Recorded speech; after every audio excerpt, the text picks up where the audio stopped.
Welcome to Storytime from the Milledgeville Public Library of Illinois. The story we have for you today is a story that comes from France. This is a very old story, and I learned it as Greencoat and the Swanherd. Once, long, long ago, there was a young swanherd named Baptiste. And Baptiste would take the swans every day out of the enclosure at the farm, and he would take them down to the lake, and he would keep an eye on them as they swam about the lake and ate the sweet grasses that they liked. And every day when Baptiste would go down to the side of the lake, he would bring his little reed pipe that he had made, and he would play his pipe while he was sitting beside the lake. Well, one day, as he was sitting there playing his reed pipe, a little man came walking down the road. He was a funny little man, but he was a stranger to those parts. Baptiste had never seen him before, but Baptiste was a friendly sort, and so he gave the man a nod as he continued to play the little tune on his pipe. And the man in the green coat came, and he sat down beside Baptiste, and he listened as Baptiste played the music. And when he was finished with his tune, the man in the green coat looked at Baptiste and he said, "Well, that was a very sweet tune, and I liked it right well. But if you will lend me your pipe, I will play you a prettier one." Baptiste thought about it for a moment. He said, "Well, all right." And so he lent the man his reed pipe. Well, the man in the green coat took the reed pipe and he began to play, and he played a tune that was so sweet that Baptiste could not stop listening. And when the tune ended, Baptiste said to the man in the green coat, he said, "Sir, please, could I learn that tune? Would you teach it to me? It's so beautiful. I want to learn that tune." And the man in the green coat said, "Well, if I were to teach you this tune, what would you give me for it?" And Baptiste, he was sad, for you see, he was just a poor swineherd, and he said, "I have nothing to give you." And the man said, "Nothing? Nothing? What is that bit of gold that I can see just peeping out from the edge of your jerkin under your sleeve?" And Baptiste said, This wristband, I do not know what it is. It was around my wrist when La Mère Cicotte found me on the steps of the village fountain when I was a baby of about 1 month old. I can't take it off. It grows as I grow, and well, it doesn't come off. If I could give it to you, I would, but I can't." And the green coat said, "Well, if you cannot give me your gold wristband, perhaps you could loan me your swans. I just need them for a couple of hours." And Baptiste said, Oh, if I could, I would, but you see, they're not my swans. I am but the swanherd. They belong to my master. I cannot lend them to you. My master would be terribly angry.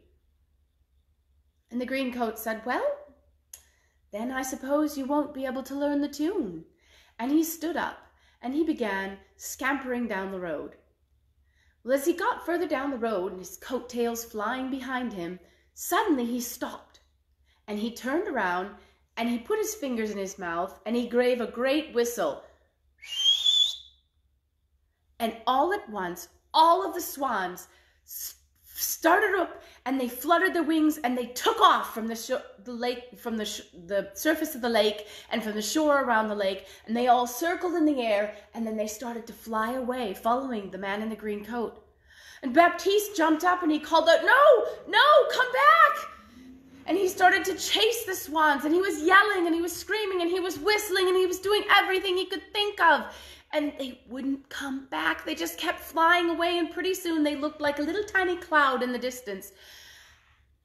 Well, Baptiste was rather disappointed, but you know, he really didn't feel like he could go back to his master without the swans.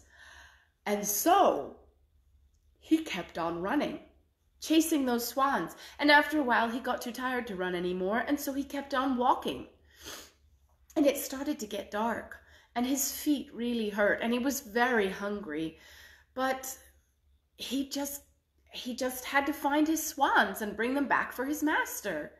And so he kept on walking. And it grew darker and darker, and night had come. And Baptiste was trudging along the road. And at one point he looked up and he saw lights in front of him. And he stopped and he looked a little more closely, and why, it looked like a building. Perhaps there would be someone there who would be willing to give him a crust of bread so that he wouldn't be quite so hungry. And so he went on a little bit faster. And as he got closer, he found that it wasn't just a building. It was a great big palace. And it was all lit up. Every single window in the entire palace was shining with light. And there, as he got even closer, he could see that there were people going in and out of the palace constantly, in and out and in and out. Well, Baptiste wondered what on earth was going on. As far as he knew, it wasn't a festival day. And as he got closer, he realized that there were people of all sorts going in and out, both poor people like him and rich people with many furs and jewels on them. And so when he got up to the palace, he went up to the porter, the man who guards the door, and he said, "Sir, what is happening here? Is it a festival?" And he said, "Oh, no, no. This is the trial of the golden band.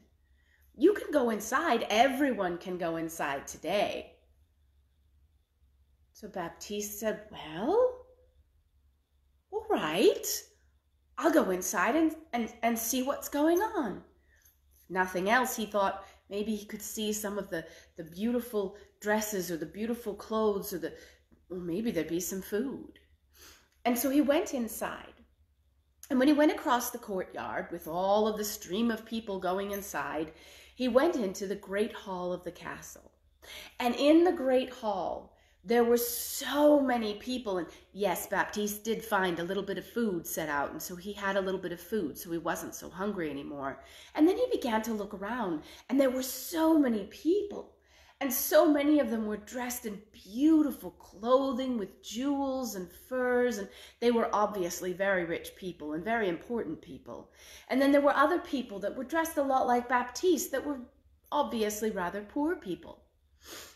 And in the middle of the room, sitting on a chair that was up higher than everybody else's, there was a girl. She was very beautiful, and she was dressed all in a white gown. And standing next to her, there was an old man dressed all in black velvet.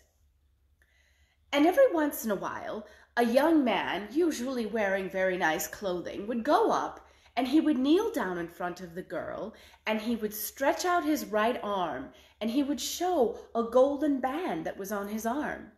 And the old man would lean down and he would look at the band on the man's arm, and then he would look at a band that the girl had, the princess had on her arm too. And then he would shake his head, and the man would walk away, and he would be frowning. The young man would be frowning, or they would look upset, or they would look angry. And Baptiste did not understand what was going on here. And so he found someone who was standing nearby watching all of this. And he asked that person, "Why did the young men look so upset when they walk away from the young lady?" And the person said to him, "Why, you must be a stranger to these parts. You see, that is our princess. She is the most beautiful woman in all of the land. And she is the richest as well. But you see, she also has fairy blood in her.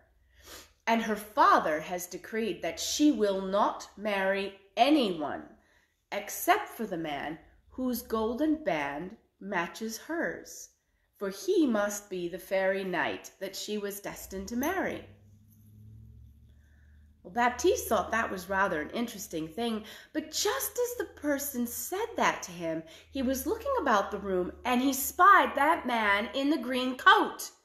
And he went running towards him and pushing his way through, "Excuse me, excuse me, excuse me." And he got up to that man and he said, "Where are my swans? I need my swans back. My master's going to be looking for them. Where are they?" And he grabbed the man in the green coat and he started shaking him just a little bit. "Where are my swans?" And the man in the green coat said, "Let me go, let me go."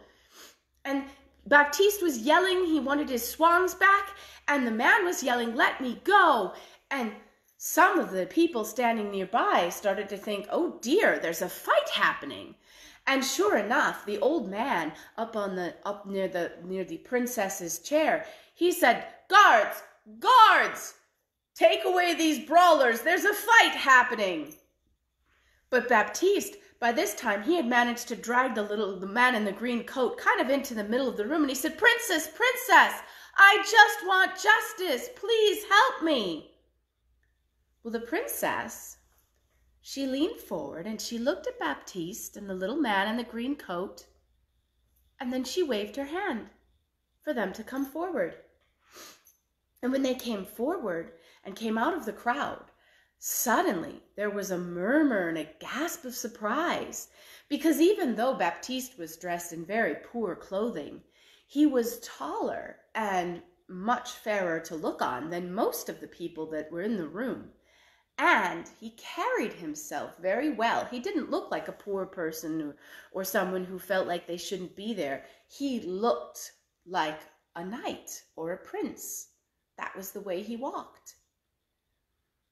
And Baptiste dragged the green-coated man forward and he said, "Princess, this man stole my swans and I need them back. They belong to my master and I have to take them back to him."